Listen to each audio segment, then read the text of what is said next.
Hi guys, how are you all? So today we are going to start a new chapter of class 9th and geography and that is India size and location आज हम पढ़ने वाले हैं और बहुत अच्छा chapter है ये और इजी है चैप्टर ज्योग्राफी का फर्स्ट चैप्टर है सो काफ़ी क्वेश्चंस जो हैं क्लास 9th में सोशल्स में इसमें से आपके क्वेश्चंस जो है काफ़ी आ सकते हैं and it's very important chapter because जब हम इंडिया में हैं इंडियन ज्योग्राफी पढ़ रहे हैं so you know first of all what is the geographical condition of India.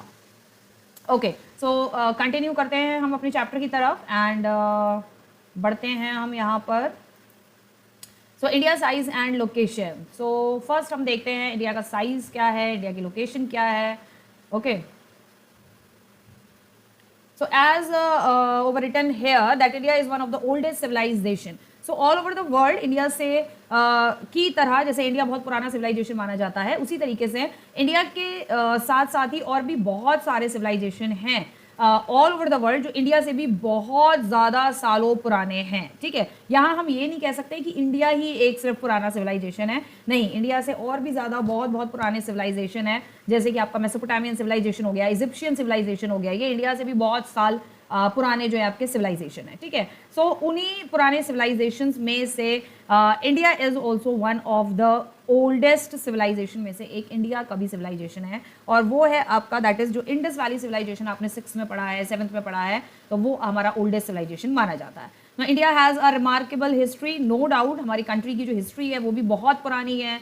सब इंडिया की बाउंड्रीज नहीं हुआ करती थी एट दैट टाइम, तब हिंदू किंग्स जो थे यहाँ पर रूल किया है हिंदू किंग्स ने। उसके बाद जो आपके हैं मुगल्स आए, उस बीच में मुगल्स के बीच में तुर्क्स आए, अफगान्स के किंग आए जो कि आप 7th में मिडिवल इंडिया में हिस्ट्री में आप पढ़ चुके हो। ठीक है, कि कहाँ से कौन कौन से किंग्स आए जिन्होंने इंडिया पे रूल किया। ओके सो नो डाउट कि इंडिया की जो हिस्ट्री है वो हमारी बहुत पुरानी हिस्ट्री भी मानी जाती है। Now, India has achieved multifaceted socio-economic progress during the last 5 decades. So last 5 decades की यानी कि 50 सालों की अगर हम बात करें तो लास्ट जो आपके प्रीवियस 50 ईयर्स जो रहे हैं उन 50 सालों में इंडिया ने बहुत सारी प्रोग्रेस करी है, सोसाइटी को लेकर इकोनॉमिकली भी बहुत प्रोग्रेस करी है। लेकिन अभी भी अगर हम सोसाइटी की बात करें तो सोसाइटी में अभी भी बहुत प्रोग्रेस की ज़रूरत है। ओके, नेक्स्ट आता है हमारा नेक्स्ट जो पॉइंट है इंडिया के बारे में जो हम स्टडी करते हैं that is India has also made a remarkable progress in the field of agriculture भी करा है, industry, technology, overall economic development जो इंडिया का रहा है उसमें भी इंडिया ने काफ़ी अच्छी खासी जो है प्रोग्रेस करी है। लेकिन अगर एक चीज़ अगर हम देखें अपने आसपास अगर हम कुछ चीज़ों को देखते हैं तो वहीं सोसाइटी में अभी हिंदुस्तान में बहुत और प्रोग्रेस अभी बाकी है क्योंकि सोसाइटी जो है ना हमारी इंडियन सोसाइटी वो आज भी ऐसी है जो कि अभी भी दकियानूसी चीज़ों पर आज भी बिलीव करती है। नो डाउट हमारी कंट्री ने बहुत प्रोग्रेस करी है, बहुत डेवलपमेंट किया है, but still India is having a kind of a people जहाँ पर वो लोग जो है अभी भी दकियानूसी चीज़ों पर जात पात अमीर गरीब, ठीक है, एंड ऑल दैट और सो मैनी थिंग्स, इसके साथ बैठना उसके साथ नहीं बैठना, इसके साथ बैठ के खाना खाना या ये करना वो करना, इन सब चीज़ों पे अभी भी वो लोग जो ऐसे कुछ लोग हैं जिनको मैंने देखा है अपनी आंखों से, ठीक है, या इनके साथ बैठ के खाना नहीं खाना या इनके साथ ऐसा नहीं करना वैसे नहीं करना, तो सोसाइटी आज भी हमारी जो है वो पिछड़ी हुई है। ओके सो नेक्स्ट चलते हैं हमारी नेक्स्ट आता है फर्स्ट हम देखते हैं, पहले हमने थोड़ा सा इंडिया के बारे में स्टडी कर लिया, अब हम चलते हैं अपनी लोकेशन की तरफ कि इंडिया की जो लोकेशन है वो ऑल ओवर द वर्ल्ड जो है वो किस तरीके की लोकेशन है। India is a very vast country which lies entirely in the northern hemisphere. अगर आप मैप में देखेंगे वर्ल्ड के मैप में तो इंडिया जो है टोटली नदर्न हेमिस्फेयर पे लाइज करती है। Even not the India, many of the countries in the world वो ज़्यादातर नदर्न हेमिस्फेयर पे लाइज करते हैं और जो हमारा सदर्न हेमिस्फेयर पे जो लैंड है वो कम है, इसलिए नदर्न हेमिस्फेयर को लैंड हेमिस्फेयर भी कहा जाता है जो कि मैंने आपको 6th 7th में ऑलरेडी पढ़ाया हुआ था पहले से। ठीक है, सो इसे लैंड हेमिस्फेयर भी कहते हैं नदर्न हेमिस्फेयर को क्योंकि ज़्यादातर लैंड और ज़्यादातर जो कॉन्टिनेंट्स हैं कंट्रीज हैं वो ज़्यादातर आपके नदर्न हेमिस्फेयर में लाइज करती हैं। Okay, main land extended between latitude 8 degree 4 minutes north and 37 जो हमारा लैटिट्यूड है जहाँ पर हमारा इंडिया एक्सटेंड करता है, यानी कि जहाँ यहाँ से लेके यहाँ तक जो हमारा इंडिया एक्सटेंड करता है उसका जो लैटिट्यूड है, हॉरिजॉन्टल जो लाइन होती है आपकी वो लैटिट्यूड कहलाती है और जो वर्टिकल जो लाइन होती है that is to be called as longitude. And one of the teacher I use to listen वो इस लॉन्गिट्यूड को बोलती हैं longitude. Now what kind of a longitude is this I don't understand. Because they think, मतलब आजकल मैंने एक चीज़ और भी देखी, anyone can teach social study, मतलब वो साइंस का टीचर हो, वो इंग्लिश का टीचर हो, कोई भी टीचर हो, उसको पकड़ा देते हैं। ये अनअकैडमी वाले, वेदांतु वाले, कोई भी टीचर हो, चाहे वो किसी भी सब्जेक्ट का हो, और वो उसको पकड़ा देते हैं ज्योग्राफी पढ़ाने के लिए, सोशल स्टडी पढ़ाने के लिए पकड़ा देते हैं। इंग्लिश के टीचर को, साइंस के टीचर को, मैथ्स के टीचर को, मैथ्स के टीचर सोशल स्टडी पढ़ाएंगे, इंग्लिश के टीचर सोशल स्टडी। तो भैया जो सोशल स्टडी के टीचर है वो क्या पढ़ाएंगे? टेल मी दिस ना, सोशल स्टडी के टीचर्स क्या आपके मैथ्स पढ़ाएंगे, ये सारी चीजें क्या पढ़ाएंगे? It's just out of my mind that what kind of an academy, what kind of a Vedantu they are going on, किस तरीके से वो टीचर्स हायर करते हैं, किस तरीके से वो लोग उनकी क्वालिफिकेशन को जज करते हैं। तो इससे ये समझ में आता है। तो that is why school are to be there. इसलिए स्कूल्स जो हैं बनाए हैं, अभी से नहीं, सालों से स्कूल इसलिए बनाए गए हैं बिकॉज स्कूल में प्रॉपरली मैथ्स के टीचर को ही मैथ्स दी जाती है, सोशल के टीचर को ही सोशल दी जाती है। ऐसा नहीं है इंग्लिश टीचर को सोशल दी जा रही है, सोशल टीचर्स को साइंस दी जा रही है पढ़ाने के लिए, या मैथ्स दी जा रही है, या इंग्लिश दी जा रही है, ठीक है। Because they take a proper interview, they take a proper demo of the teacher that he और she can able to teach social study और ज्योग्राफी और हिस्ट्री प्रॉपरली और नॉट, ठीक है। उसके बाद ही वो टीचर को रखते हैं। यहाँ अनअकैडमी और वेदांत तो किसी को भी उठा के जो है ज्योग्राफी पकड़ा देता है, and they don't know the particular geographical terms, नहीं पता उन्हें कि किस टर्म को किस तरीके से प्रोनाउंसिएशन करना होता है। तो one of the teacher in Unacademy, और उसका खुद का भी पर्सनल 2-3 चैनल है, ठीक है, तो they use to call this longitude, इसको लॉजिट्यूड बोलती है वो, ठीक है। वेरी गुड, बहुत अच्छा है। खैर एनीवेज, तो please do avoid these kind of a teachers lectures इस तरीके के। साथ ही साथ वो और भी बहुत सारे एक्सपोजेज, अपनी बॉडी को लेके एक्सपोजेज और फैशन करना कैमरे के सामने, ये सारी चीज़ें बहुत उनकी रहती है। खैर एनीवेज, यहाँ पर हम देखते हैं जो लॉन्गिट्यूड है आपका, वो आपकी स्ट्रेट वर्टिकल लाइन होती है। जो लैटिट्यूड है वो हॉरिजॉन्टल लाइन होती है। अर्थ के ऊपर जो इमेजिनरी लाइंस हैं, जो कि आपने ग्लोब में देखी होंगी, और वैसे भी यू आर इन 9th, आप 6th में 7th में अगेन एंड अगेन ये सारी चीजें पढ़ चुके हो। तो I am not going to explain again कि लॉन्गिट्यूड और लैटिट्यूड क्या होता है, ठीक है, मैं नहीं बताऊंगी ये, आपको मैंने 6th में भी पढ़ाया है, 7th में भी पढ़ाया है। Anyways, longitude 68 degree 7 minute east है हमारा। यहाँ से लेके जो इंडिया का एक्सटेंशन है वो कहाँ से लेकर कहाँ तक है वो मैं आपको बता रही हूँ, और जो एंड होता है वो 97 डिग्री 25 मिनट ईस्ट में जाकर हमारा लॉन्गिट्यूड, इतने यहाँ से यहाँ तक जो है हमारी अर्थ का जो एक्सटेंशन है वो ऐसे है, ठीक है। ट्रॉपिक ऑफ कैंसर, आपको पता है ट्रॉपिक ऑफ कैंसर सॉरी कहाँ से जाता है, and Tropic of Cancer is 23.5 degree north, divide the country into almost 2 equal parts में डिवाइड करती है। लाइन ऑफ लॉन्गिट्यूड, ये है आपका लॉन्गिट्यूड, आप यहाँ पर देख सकते हो। ये जो आपकी वर्टिकल लाइंस है ऑल ओवर द अर्थ कह सकते हैं, या ऑल ओवर द ग्लोब कह सकते हैं, because these all are imaginary lines, ये लॉन्गिट्यूड कहलाती हैं, ठीक है। नेक्स्ट देखते हैं, हाँ एक चीज और, इसी लॉन्गिट्यूड के साथ जो आपका बीच की जो इन बिटवीन जो नॉर्थ से साउथ को कनेक्ट करती है, दैट इज प्राइम मेरिडियन। आप यहाँ पे देख सकते हो लिखा हुआ है प्राइम मेरिडियन, जो नॉर्थ से साउथ को कनेक्ट करती है। वो जो मेन लाइन होती है, आप यहाँ पे को दिख रही होगी, पिंक कलर में हमने इसको बनाया हुआ है, ये नॉर्थ से साउथ को की तरफ सीधी सीधी स्ट्रेट जा रही है, it is called prime meridian. तो ये वन साइड से, एक साइड से प्राइम मेरिडियन है, और दूसरे बैक साइड से ये इंटरनेशनल डेट लाइन कहलाती है, ठीक है। लाइन ऑफ लैटिट्यूड्स, तो ये आपको जो हॉरिजॉन्टल लाइंस दिख रही हैं, these horizontal lines are to be called as latitude. ये हॉरिजॉन्टल लाइंस जो है लैटिट्यूड कहलाती हैं। एंड इन बिटवीन ये जो आपको पिंक कलर की दिख रहा है जो लाइन, जो लैटिट्यूड दिख रहा है, it is a longest latitude, ये सबसे लंबा लॉन्गेस्ट लैटिट्यूड है अर्थ पर, एंड इज कॉल्ड इक्वेटर। इसको इक्वेटर कहते हैं। यार ऑलरेडी आप लोग 6 में पढ़ चुके हो, आई डोंट थिंक सो कि इसको इतना कोई एक्सप्लेन करने की जरूरत है। So now you can see, यहाँ पर हमारे पास इंडिया का मैप है हमारे पास, और आप इस इंडिया के मैप में यहाँ पर आप देख सकते हो लैटिट्यूड भी दिख रहा है आपको, यहाँ पे लॉन्गिट्यूड भी दिख रहा है, साथ ही साथ मतलब कितने डिग्री से लॉन्गिट्यूड कहाँ से स्टार्ट हो रहा है आपका लॉन्गिट्यूड 37 डिग्री 6 मिनट्स नॉर्थ से लेकर आपका लॉन्गिट्यूड नीचे तक आता है, that is 8 degree 4 minute south latitude, ठीक है, यस लैटिट्यूड। लॉन्गिट्यूड आप यहाँ पे देख सकते हो, लॉन्गिट्यूड आता है ये वाली जो लाइन आ रही है, जहाँ पर जो लॉन्गिट्यूड जो लंबी वाली जो लाइन आ रही है, ये आपकी 68 डिग्री 7 मिनट वेस्ट है लॉन्गिट्यूड, और ये यहाँ से लेके ये जो लॉन्गिट्यूड है यहाँ तक स्प्रेड है corner of the Arunachal Pradesh के कॉर्नर तक, that is 97 degree 25 minute east longitude. दूसरा टॉपिक ऑफ कैंसर हमारा 23.5 डिग्री पर है, this is also a latitude. Latitude आपने देख लिया। अब जो हमारा एक्सटेंशन एरिया है, जो कितना किलोमीटर है हमारा, यानी कि जम्मू कश्मीर से कन्याकुमारी तक हमारी जो लेंथ है इंडिया की वो कितनी है, तो यहाँ पर आप देख सकते हैं दैट इज 3214 किलोमीटर, यानी कि 3214 किलोमीटर। और हमारा वेस्ट से ईस्ट कह लो या ईस्ट से वेस्ट कह लो, वो जो ईस्ट से वेस्ट जो हमारा एक्सटेंशन है वो है हमारा 2933 किलोमीटर। तो आपका इंडिया का मैप आपका सामने आ गया, आपको लैटिट्यूड्स भी पता चल गए, लॉन्गिट्यूड्स भी पता चल गए, लॉन्गिट्यूड्स कहाँ से कहाँ तक स्प्रेड है आपके। जाते हैं अपने आइलैंड ग्रुप्स की तरफ। तो नेक्स्ट टॉपिक है हमारा आइलैंड ग्रुप्स के लिए। तो हमारे आइलैंड्स जो हैं कौन कौन से हैं, आइलैंड्स के बारे में हम देखेंगे। ये हमारा जो मैप आप देख रहे हो ये इंडिया के साउथ के पोर्शन का मैप है। इस तरफ आप देख सकते हैं अरेबियन सी के नीचे लिखा हुआ है लक्षद्वीप, बे ऑफ बंगाल के नीचे आप देख सकते हो यहाँ लिखा है अंडमान निकोबार। तो ये दो हमारे इंपॉर्टेंट आइलैंड्स हैं और ये आइलैंड्स जो हैं ऑल ओवर जो है आपका controlled by Indian government, specially the central government. जो आइलैंड्स हैं क्योंकि ये यूनियन टेरिटरीज भी हैं, तो यूनियन टेरिटरीज जो है वो डायरेक्टली सेंट्रल गवर्नमेंट के कंट्रोल में रहती है union territory. Okay, towards southwest of the mainland Lakshadweep Island in Arabian Sea. Okay, next हम जाते हैं the southernmost point of Indian Union।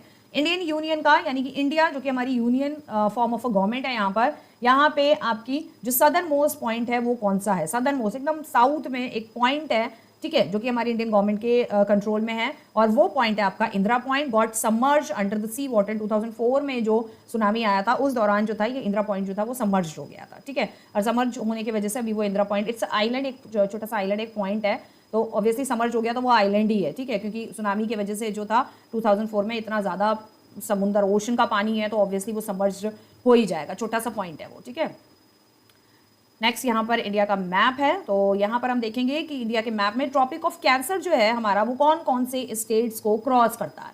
तो आप देख सकते हो यहाँ पर लिखा हुआ है 1 2 3 4 5 6 7 8, तो ये बताया हुआ है कितनी स्टेट्स को ट्रॉपिक ऑफ कैंसर जो है वो क्रॉस करता है, यानी कि टोटल 8 स्टेट्स को ट्रॉपिक ऑफ कैंसर जो है वो आपका क्रॉस करता है। नंबर 1 आपकी आती है गुजरात, नंबर 2 आती है आपकी मध्य प्रदेश, राजस्थान को भी क्रॉस करता है। नेक्स्ट आता है आपका मध्य प्रदेश को क्रॉस करता है, उसके बाद छत्तीसगढ़ को क्रॉस करता है। अभी मैप थोड़ा छोटा है तो इसलिए मुझे भी डिफिकल्ट हो रहा है। छत्तीसगढ़ के बाद आपका झारखंड को क्रॉस करता है, देन आपका वेस्ट बंगाल को क्रॉस करता है, इधर बांग्लादेश जो कि अलग कंट्री है वहाँ भी क्रॉसिंग हो रही है।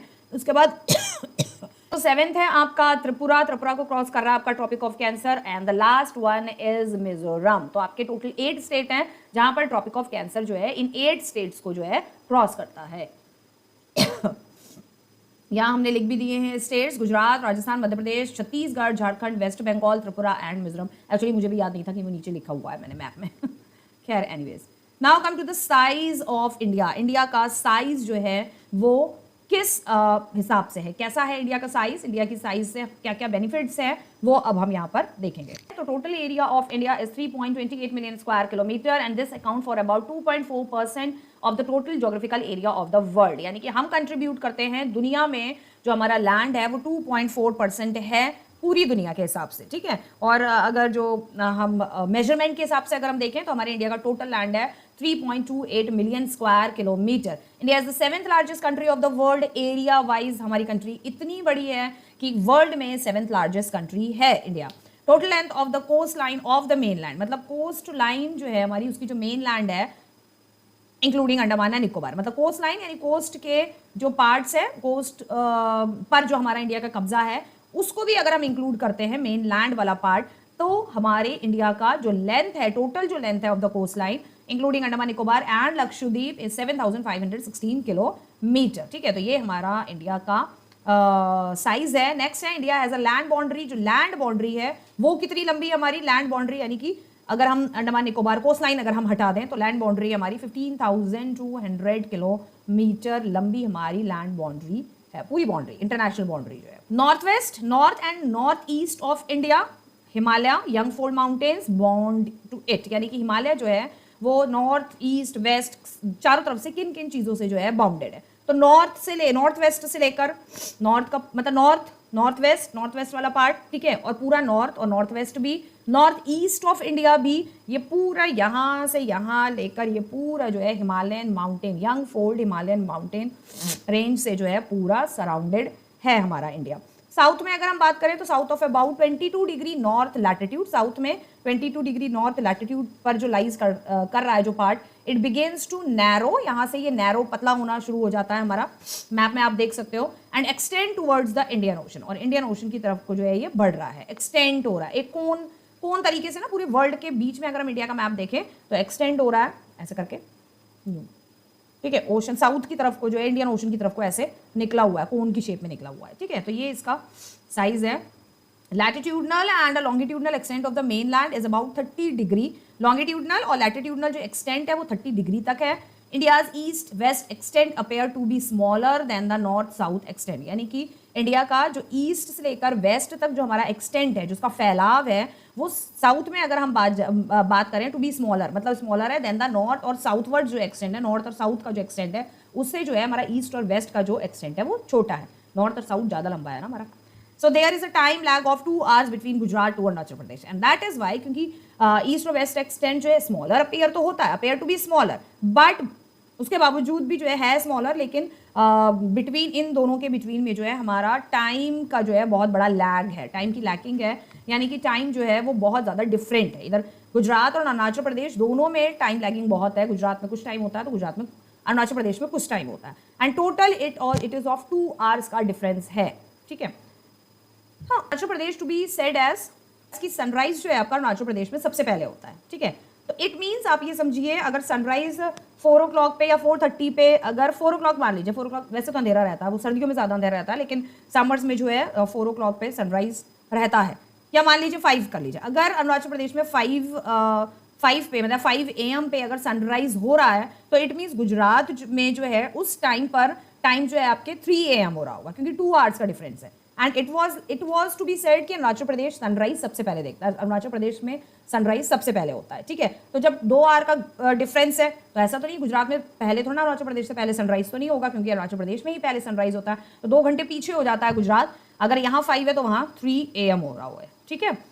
Next hence time along the standard meridian of India, तो इसीलिए सारे देशों पूरी कंट्री का एक टाइम जोन रखने के लिए कि सब एक टाइम जोन फॉलो करें, एक्सटेंड एरिया हमारा बहुत ज़्यादा है, लेकिन कुछ कंट्रीज ऐसी हैं जहां पर हमसे बड़ा जिनका एरिया है, तो वहां पर एक नहीं बल्कि किसी कंट्री में 6 टाइम जोन है, किसी कंट्री में 12 टाइम जोन है, like Russia is having I think so 6 time zone, and Canada के I think so 4 time zone है, अमेरिका के भी ऐसी हैं 10 और 6 और समथिंग ऐसे ही हैं, ठीक है।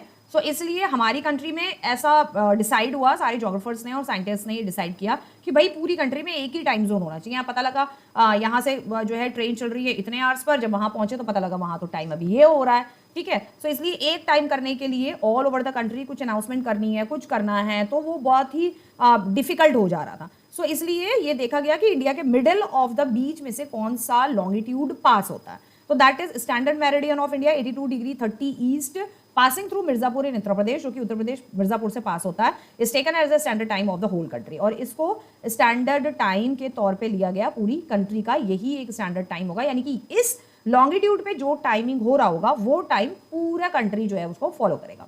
The latitudinal extent influences the duration of day and night as one move from south to north, और जो लैटिट्यूडनल एक्सटेंट होता है हमारा, जो लैटिट्यूड्स है हमारे, वो क्या ड्यूरेशन शो करता है आपका डे और नाइट का, अगर हम एक as one move from the south to north, अगर हम साउथ से नॉर्थ की तरफ को मूव करते हैं तो वहाँ डे और नाइट का जो है एक्सटेंशन शो करता है, डे और नाइट का जो एक्सटेंशन है वो थोड़ा डिफरेंट है, ठीक है। सो नेक्स्ट क्वेश्चन हमारा आता है, that is why is north से साउथ का extend longer than the east and west, यानी कि नॉर्थ से साउथ का एक्सटेंड जो है हमारी कंट्री का, नॉर्थ से साउथ का एक्सटेंड ईस्ट और वेस्ट के एक्सटेंड से लंबा क्यों है, लॉन्गर क्यों है, ये क्वेश्चन आपसे पूछा गया है। So answer should be here, the distance between the latitude remains the same. So distance between the latitudes के जो बीच में जो डिफरेंस होता है वो सेम रहता है through out, but the distance between the to longitudes, लेकिन लॉन्गिट्यूड्स जो है, लॉन्गिट्यूड्स के बीच का जो डिफरेंस है वो जो है अलग हो जाता है, reduce as move towards the pole, क्योंकि जब हम पोल्स की तरफ मूव करते हैं तो वो डिस्टेंस ऐसे हो जाता है, ठीक है ना। ये लॉन्गिट्यूड्स हैं, इक्वेटर पे जो है बराबर उसकी डिस्टेंस होता है, और जब हम जैसे जैसे पोल्स की तरफ मूव करते हैं तो ये ऐसे ऐसे ऐसे करके इस तरीके से हो जाता है, ठीक है। सो इसीलिए ये एक रीजन है। In other words we can say that the India's north to south extend and distance remain unchanged, so distance है वो रिमेन अनचेंज रहता है, but the distance between the two longitude decreases and the east west extend also has U-shaped bending which reduce the actual east-west distance of some extent. तो actual जो है एक U-shaped bending आ जाती है, तो जिसके वजह से ईस्ट और वेस्ट का जो एक्सटेंट है, जो डिस्टेंस है वो जो है वो रिड्यूस होता चला जाता है. जैसे हम नॉर्थ की तरफ जाते हैं तो डिस्टेंस रिड्यूस होता चला जाता है. ठीक है. So hence the lines of longitude come nearer, जो लॉन्गिट्यूड की लाइन है वो पास में आती जाती है, and the east waste distance became less than the north and south distance. तो ईस्ट वेस्ट का जो डिफरेंस है वो नॉर्थ और साउथ के डिस्टेंस से जो है वो क्या रह जाता है, लेस रह जाता है, कम हो जाता है, रिड्यूस हो जाता है. नॉर्थ साउथ का एक्सटेंट जो है वो ज्यादा रहता है. ठीक है. सो ये आपका क्वेश्चन था. नेक्स्ट हम आते हैं क्वेश्चन पे, that is why do we need standard meridian in India. Standard meridian India को क्यों जरूरत पड़ी स्टैंडर्ड मेरिडियन बनाने. सो आंसर देखते हैं हम. That is India is a vast country. It cover a long range of longitudes. India बहुत बड़ी कंट्री है और लॉन्ग रेंज है, लॉन्गिट्यूड्स की बहुत सारी रेंज है. 30 डिग्री इज द एक्सटेंट, यानी यहाँ से लेके यहाँ तक जो लॉन्गिट्यूड्स है हमारे पर टोटल 30 जो है आपके लॉन्गिट्यूड्स हैं. मतलब जो ईस्ट से लेकर आपका मिडिल ऑफ द 82 डिग्री तक 15 है और फिर 15 आगे हैं. ठीक है. But the longitude differences causes variation, और ये जो लॉन्गिट्यूड का ये जो डिफरेंस है ना, ये वेरिएशन भी कॉज करता है. So the time difference between the easternmost and the westernmost longitude of India should be quite large. तो इसीलिए easternmost और westernmost जो टाइम है आपका वो टाइम डिफरेंस भी बहुत ज़्यादा टाइम डिफरेंस है, लार्ज टाइम डिफरेंस था.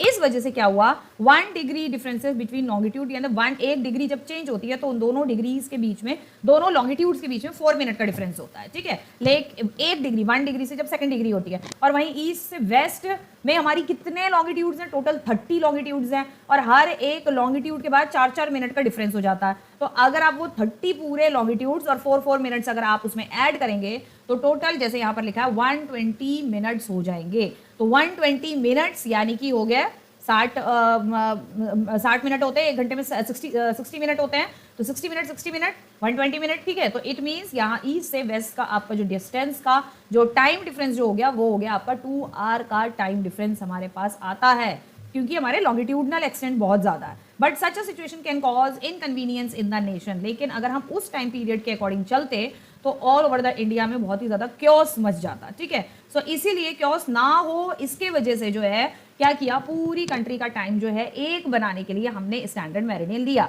ठीक है. To avoid this we designate a longitude as standard meridian, and this time longitude accepted all across India as the Indian standard time. तो इस बार जो है पूरा लॉन्गिट्यूड जो है सबने एक्सेप्ट किया, जो कि लॉन्गिट्यूड हमारा बिल्कुल मिडिल, लगभग almost middle of the India के, सेंटर ऑफ द इंडिया के बीच से निकलता है 82.5 डिग्री, उसको हमने स्टैंडर्ड मेरिडियन लिया. तो उस पर जो टाइम होगा वही टाइम जो है आपका all over whole of India में फॉलो किया जाएगा. ठीक है. सो ये रीजन था इंडियन स्टैंडर्ड मेरिडियन टाइम लेने के की वजह का reason. Now India and the world. अब हम आते हैं इंडिया एंड द वर्ल्ड, यानी कि इंडिया के रिलेशंस जो हैं वो वर्ल्ड के साथ कैसे हैं, या इंडिया और हमारे आसपास का जो वर्ल्ड है वो क्या क्या है, और आसपास की हमारी जो नेबरिंग कंट्रीज हैं वो कौन कौन सी हैं, तो वो अब हम देखेंगे.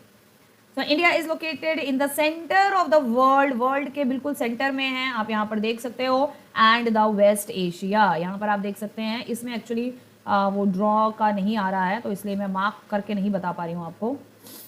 सो आप यहाँ पर देख सकते हैं कि इंडिया की जो लोकेशन है exactly whole of the world में बिल्कुल बीचों बीच में है. India is the southward extension of the Asian country, और एशियन कंट्री के साउथवर्ड को ये एक तरीके से ऐसे करके एक्सटेंड होता हुआ आ रहा है इंडिया हमारा. ठीक है. India has a very strategic central location, और इंडिया की लोकेशन भी इस टाइप की है कि ऑल ओवर द हर जगह के कॉन्टिनेंट से, अगर आप यहाँ पर देखोगे हर जगह का कॉन्टिनेंट जो है वो सी के थ्रू जो है, हर country, sorry continent also and the country, हर कंट्री से बंदा जो है, हर कॉन्टिनेंट से बंदा जो है वो सी रूट के थ्रू इंडिया पहुंच सकता है. इसलिए इंडिया में सबसे ज़्यादा कॉन्टिनेंट्स ने और कंट्रीज के लोगों ने जो है ट्रेड किया, उसमें पुर्तगीज, फ्रेंच, डच, ब्रिटिशर्स और भी न जाने और भी कौन कौन थे जो कि इंडिया आए भी, लाइक वास्को ड गामा और जितने भी पुर्तगीज वगैरह जो थे ये सब ने इंडिया से जो है ट्रेड किया आपका. ठीक है. नेक्स्ट हम चलते हैं. नेक्स्ट क्वेश्चन है, why is India named after our country, give 3 reason. तो हमारी इंडिया का जो नेम है वो हमारी इंडिवाई is Indian ocean named after country. Indian ocean का जो नाम है वो इंडिया के नाम से क्यों पड़ा है, इसके 3 रीजन आपको बताने हैं। तो यहाँ पर आ जाते हैं आपके 3 reason. These trans Indian ocean routes connected the country of Europe in the west and the countries of east Asia. जैसे मैंने आपको अभी बताया ना, हर कॉन्टिनेंट से, हर कंट्री से इंडिया जो है लोग जो है ट्रेड करने आए और आ सकते थे बाई सी रूट। तो ये एक पहला रीजन है कि क्योंकि ट्रांस इंडियन ओशन रूट था हमारी कंट्री का, इंडिया ओशन का जो रूट था वो ऐसा था कि मैक्सिमम यूरोपियन कंट्रीज जो थी वो यहाँ से ट्रेड कर सकती थी इन द वेस्ट में और ईस्ट एशिया में। ये भी रीजन था जिसकी वजह से इसका नाम जो है इंडिया का नाम जो है इंडियन ओशन का नाम जो है वो इंडिया के नाम पे पड़ा। ठीक है, the word India is prefix. India जो है वो प्रीफिक्स लगाया जाता है ओशन के आगे विद ओशन, ओशन के आगे की ये प्रीफिक्स होता है Indian ocean, because no other country has a long coast line on the Indian ocean as India. किसी भी कंट्री की इतनी बड़ी, इतनी लंबी, इतनी लेंदी कोस्ट लाइन नहीं है जितनी lengthy coast line Indian ocean की है। As Deccan plateau produce into Indian ocean. Deccan अगर हम इंडिया को अगर हम देखेंगे तो इस तरीके का इंडिया का साउथ का शेप है और उसके बीच में आपका ये जो पूरा डेक्कन प्लेट्यू है। ठीक है, और डेक्कन प्लेट्यू के चारों तरफ जो है यहाँ पर हम देखेंगे तो पूरा ओशन है, bay of Bengal, Arabian sea, Indian ocean है। ठीक है, so and gives its a strategic position to connect with the world for international trade. So India's Deccan plateau produced into Indian ocean. India का जो डेक्कन प्लेट्यू है वो Indian ocean में जो है लोकेटेड है, तो जिसकी वजह से इंडिया की पोजीशन ही इतनी ज़्यादा स्ट्रैटेजिक है कि ऑल ओवर इंटरनेशनल ट्रेड जो है इंडिया में इजीली, इंटरनेशनल कंट्रीज जो है वो इंडिया से इजीली ट्रेड जो है वो कर सकती है। India hold a central location of Indian ocean that is on its head. So India जो है वो होल्ड करता है सेंट्रल लोकेशन, मतलब बिल्कुल बीचों बीच में लोकेशन है इंडिया की, बीचों बीच में किसके, इंडियन ओशन के बिल्कुल बीच में है, और that is on its head. और Indian and also Indian ocean के हेड पे भी लाइज करता है और इंडियन ओशन के बिल्कुल सेंटर में भी है। ठीक है, इंडियन ओशन के, इसलिए इंडिया जो है इतना ज्यादा इंपॉर्टेंट है और इंडिया की जो इंडियन ओशन जो नाम है उसके ये सारे जो है रीजंस यहां पर दे दिए।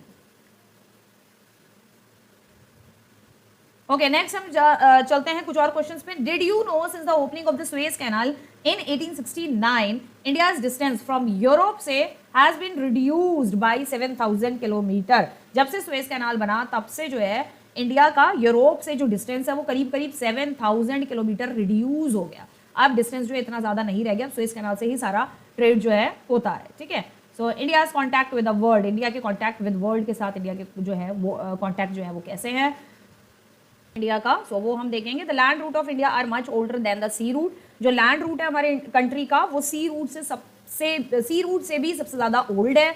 passes across the mountain provided passages to the ancient travelers where ocean failed to do so for a long time। तो हमारे जो जितने भी माउंटेन्स है ना, हमारे हिमालयन माउंटेन रेंज हो गई, अरावली रेंज हो गई, नीलगिरी हो गई, वेस्टर्न घाट, ईस्टर्न घाट हो गए, तो हमारे माउंटेन रेंज के बीच में इतने सारे हमारे पासेस हैं इस माउंटेन रेंज के बीच में कि उन पासेस से जितने भी हमारे फॉरेन ट्रैवलर्स थे, चाहे वो फाहयान हो जो चाइना से आया था, फाहयान आपने 6th में 7th में पढ़ा है, ठीक है, और जितने भी और भी चाइना से और भी जो जितने ट्रैवलर्स आए हों, एक फाहयान है और एक कौन सा है अभी याद नहीं आ रहा है मुझे, ठीक है, ज़ियांगज़ोंग, यस, फाहियान एंड ज़ियांगज़ोंग। तो ये जितने भी चाइनीज़ ट्रैवलर्स थे या इनके अलावा और भी जितने एशियन ट्रैवलर्स थे, अफगान्स आए, तुर्क्स आए मिडिवल इंडिया के टाइम पे, फाहियान और ज़ियांगज़ोंग एशियंट पीरियड में आए थे इंडिया, ठीक है। सो ये इन लोगों को उन माउंटेन्स के बीच में जो पैसेज बने हुए हैं ना, उन पैसेज से ही आए थे। तो माउंटेन्स जो है कहीं ना कहीं बाहर के ट्रैवलर्स को जो है एक प्रॉपर रास्ता भी दिखाया, इंडिया पहुँचने का रास्ता, ठीक है ना। वो अगर वो इंडिया नहीं पहुंचते तो शायद वो इंडिया में जो अपनी उनकी लैंग्वेज, उनका कल्चर, उनकी चीज़ें शायद वो ना ला पाते, और इंडिया के बारे में जो उन्होंने डिस्कवर किया वो अपनी बुक्स में जो उन्होंने लिखा है, अपनी ऑटोबायोग्राफी में लिखा है, अपनी बायोग्राफीज में जो भी उन्होंने लिखा है इंडिया के बारे में, इंडिया के किंग्स के बारे में, हिंदू किंग्स के बारे में, और जो भी कुछ उन्होंने इंडिया में जितना भी ट्रैवल किया, ठीक है, तो वो शायद वो अपनी बुक्स में नहीं लिख पाते, या जो बुक्स हम पढ़ रहे हैं कि फाहियान ने ऐसा ऐसा लिखा इंडिया के बारे में, वो उस किंग के दौर में फाहियान आए थे, या ज़ुआंगज़ोंग उस किंग के टाइम पीरियड में इंडिया आए थे, तो वो अपनी बुक्स में ये सारा कुछ नहीं लिख पाते, ठीक है। So we are ocean fail to do so for long time. लेकिन ओशन के थ्रू ऐसे बहुत सारे रूट है जो ओशन के थ्रू जो है ट्रैवलर्स को फाइंड आउट करना या पार करके किसी दूसरे कॉन्टिनेंट में पहुंचना वो काफ़ी डिफिकल्ट हो जाता है, ठीक है। Routes have contributed in the exchange of ideas and commodities since ancient time.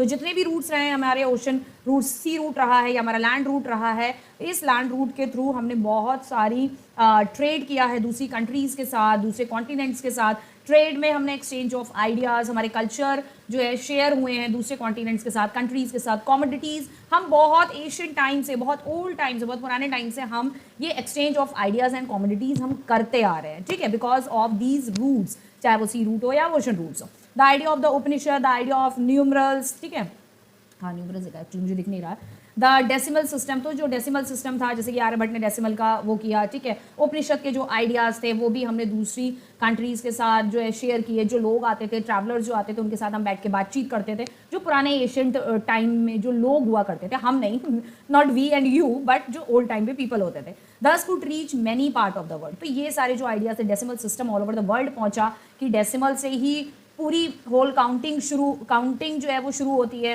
तो ये ऑल ओवर वर्ल्ड पहुंचा कैसे, कि जो बाहर के ट्रैवलर्स आए उनके साथ डिस्कशन करने से, उनके साथ एक्सचेंज ऑफ आइडिया की वजह से, ठीक है। इंडियन जो न्यूमरल्स थे वो बाहर तक पहुंचे and all that. So influence of Greek sculpture, तो ग्रीक स्कल्पचर का हमारे कंट्री के, हमारा कंट्री का जो कल्चर है उस पर ग्रीक स्कल्पचर का भी जो है बहुत बड़ा कंट्रीब्यूशन रहा है, योगदान रहा है। The architectural style reach India, जो बाहर का जो आर्किटेक्चरल स्टाइल है वो हमारी कंट्री तक पहुंचा। जो बाहर के किंग्स आए, उन्होंने जो यहाँ पर टेम्पल्स बनवाए या बिल्डिंग्स बनवाए या आर्टिफैक्ट्स कुछ भी बनवाए, तो वो जो भी बिल्डिंग्स वगैरह बनाई उन्होंने अपनी बिल्डिंग्स में, चाहे वो टेम्पल्स हों, चर्चेज हों, मॉस्क्यूज हो या कुछ भी हो, उस पर उन्होंने अपने कंट्री का स्कल्पचर, अपने पीरियड का जो आर्टिफैक्ट्स जो था वो उसमें इंक्लूड किया। अपना स्टाइल जो था, आर्किटेक्चरल स्टाइल, वो उस बिल्डिंग्स में आज भी उन बिल्डिंग्स में देखने को मिलता है। तो उसमें जो सबसे ज़्यादा है वो है आपका Greek, influence of Greek sculpture. जो ग्रीक स्कल्पचर है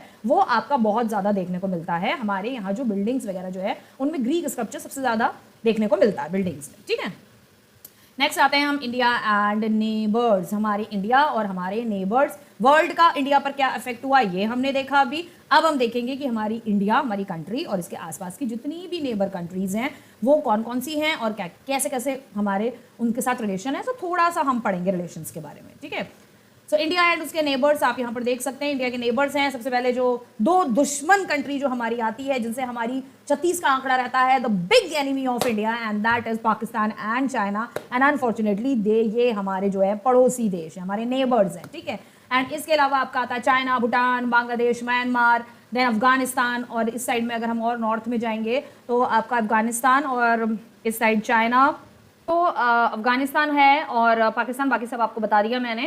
अफगानिस्तान के ऊपर, मतलब यहाँ मैप में ऊपर आपको जाएंगे, वैसे ऊपर नहीं, मैप में ऊपर साइड में बढ़ेंगे तो तजाकिस्तान है। लेकिन तजाकिस्तान का जो बॉर्डर है वो आपका अफगानिस्तान से लगा हुआ है, बट इंडिया से नहीं लगा है। मतलब थोड़ा सा इतना सा बच जाता है, अगर हम मैप में देखेंगे तो इतना सा बच जाती है, इतनी लाइन बच जाती है जहाँ पर इंडिया से वो मिल सकता था, उसका बॉर्डर, इंटरनेशनल बॉर्डर अटैच हो सकता था, लेकिन नहीं है अटैच, ठीक है। सो तजाकिस्तान वैसे नेबरिंग कंट्रीज में नहीं है, लेकिन अगर आप दूर से देखोगे या मैप में, वर्ल्ड मैप में देखोगे तो ऐसा लगेगा जैसे तजाकिस्तान जो है वो नेबरिंग कंट्री है। बट मेन आपकी यही है हमारी जो है नेबरिंग कंट्रीज, जो अभी आपको हमने यहाँ पर पढ़ाई और यहाँ पर जितनी ये ब्लैक कलर में दी हुई है, ठीक है। नेक्स्ट हम चलते हैं अपने नेक्स्ट टॉपिक की तरफ। India occupy an important strategic position in the south Asia. South Asia में इंडिया की बहुत ही इंपॉर्टेंट एक स्ट्रैटेजिक पोजीशन है, ठीक है। कुछ इंपॉर्टेंट हमारे यहाँ पर हम देखेंगे यूनियन टेरिटरीज, क्योंकि अभी नया आ गया है, जब से आर्टिकल 371 हटा है और आर्टिकल 35A जो हटा है, तो हमारा नए जो है वो बन गए हैं, आपके यूनियन टेरिटरीज हो गई हैं और नए स्टेट्स हो गए हैं, ठीक है। So India has now 28 states and 8 union territories हो गई हैं। सो आप देख सकते हो यहाँ पे J&K, लद्दाख, दिल्ली आपकी यूनियन टेरिटरी है, J&K और लद्दाख दोनों यूनियन, दिल्ली, चंडीगढ़, दादरा एंड नगर हवेली आता है आपका, दमन एंड दीव, लक्षद्वीप, पौंडीचेरी, अंडमान निकोबार, ये हमारी पूरी 8 यूनियन टेरिटरीज है, ठीक है। सो यहाँ पर हमने आपको बता दी है कि टोटल 8 यूनियन टेरिटरीज है, 28 हमारे स्टेट हो गए हैं। अब नेक्स्ट चलते हैं नेबर्स के पास। हाँ, श्रीलंका हम फॉरगॉट हो गया था, मैं वो नीचे साइड में था तो वो मुझे दिखा नहीं, मैंने ध्यान नहीं दिया उस पर। Sri Lanka is also one of the neighbouring country of India. So Sri Lanka is separated from India by a narrow channel of sea formed by the Pak Strait and the Gulf of Mannar. तो Gulf of Mannar आप India के map में देख सकते हो श्रीलंका वाला जो map है, और पाक स्टेट के थ्रू जो है इंडिया से श्रीलंका सेपरेटेड है, कटा हुआ है, अलग पता लग चलता है कि ये एक अलग कोई जगह है। मैं basically Sri Lanka is an island, ये एक आइलैंड कंट्री भी मानी जाती है, ठीक है। Maldives island are situated to the south of the Lakshadweep island. दूसरा, मालदीव्स भी जो है हमारी नेबरिंग है, लेकिन मालदीव जो है वो नेबरिंग आइलैंड कंट्री है, ठीक है, क्योंकि मालदीव एक आइलैंड है, प्रॉपर बहुत बड़ा लैंड नहीं है मालदीव्स के पास, इसलिए जो ओशन के ऊपर जो इस तरीके की जो कंट्रीज होती हैं, जैसे मालदीव्स है, छोटे छोटे आइलैंड है, और श्रीलंका काफी बड़ा आइलैंड है, लेकिन चारों तरफ सराउंडेड है ओशन से, ठीक है। लेकिन हमारी कंट्री है एक साइड से ओशन से सराउंडेड है, दूसरी साइड से जो है वो लैंडलॉक्ड है, तो ये पूरा प्रॉपर कंट्री है, ठीक है। लेकिन श्रीलंका है ये एक आइलैंड कंट्री है, क्योंकि चारों तरफ से सराउंडेड है वाटर से, या ओशन या सी से, वाटर से हम कह सकते हैं, स्पेशली वाटर से कहा जाता है, तो चारों तरफ से जो सराउंडेड है वो आइलैंड कहा जाता है। जैसे आपका लक्षद्वीप है, अरेबियन सी है, और मालदीव्स भी जो है वो अपने आप में कंट्री है, लेकिन आइलैंड कंट्री, क्योंकि छोटे छोटे आइलैंड्स जो है मालदीव्स पर हैं, ठीक है। सो हमारी नेबरिंग है Maldives, but neighbouring island country है, neighbouring island country like the Sri Lanka, okay.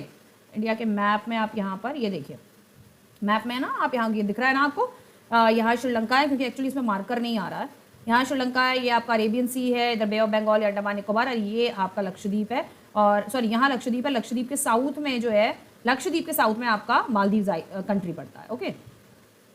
Next चलते हैं, कुछ जानकारी लेते हैं कुछ डिफरेंट चीज़ों की, क्या है वो ना। Before, did you know that before 1947 there were two type of states in India, दो तरीके के स्टेट्स होते थे इंडिया में 1947 से पहले, यानी कि देश आज़ादी से पहले दो तरीके के स्टेट्स होते थे, और वो है the provinces and the princely states. कुछ होते थे प्रोविंसेस जो स्टेट सेपरेट स्टेट होते थे, और कुछ होते थे आपके जो प्रिंसली स्टेट होते थे वो जो आपके प्रॉपर्ली किंग के अंडर होते थे, यानी कि प्रिंस, जो प्रिंस कह सकते हो, राजा जो है वहां का रूलर होता था, प्रॉपर रूलर होता था, ठीक है। प्रोविंसेस क्या होते थे? प्रोविंसेस होते थे आपके directly rule directly by the British official. ये जो है डायरेक्टली ब्रिटिश ऑफिशियल्स जो थे वो इनको रूल करते थे, who were appointed by the viceroy. Viceroy यहाँ पर अपॉइंट किए जाते थे। ये जो एरिया होता था, ये जो स्टेट्स होते थे, इस पे डायरेक्टली ब्रिटिशर्स का रूल था। प्रिंसली स्टेट होते थे जहाँ प्रिंस होते थे, rule by local hereditary rulers, जो रूलर्स होते थे, जो किंग्स होते थे, वो डायरेक्टली रूल करते थे, who acknowledge sovereignty in return for local autonomy.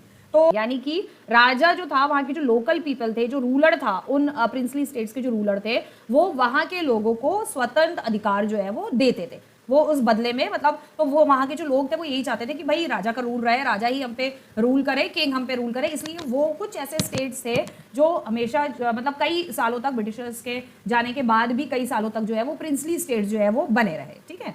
Next, so next हमारा यहाँ पर ये चैप्टर खत्म होता है। मुझे लगा भी नेक्स्ट और भी कुछ था पीपीटी में। सो यहाँ हमारा चैप्टर फिनिश होता है। I hope you like this video and I hope you understand the chapter very well. And so if you like the video and if you understand the chapter very clearly, and if you have any kind of a confusion, you can write it in the comment section, okay? And I don't think so कि आपको इस chapter में कोई problem आई होगी। बहुत easy chapter था वैसे, और प्रिसाइज वे में हमने यहाँ पर बताया हुआ है।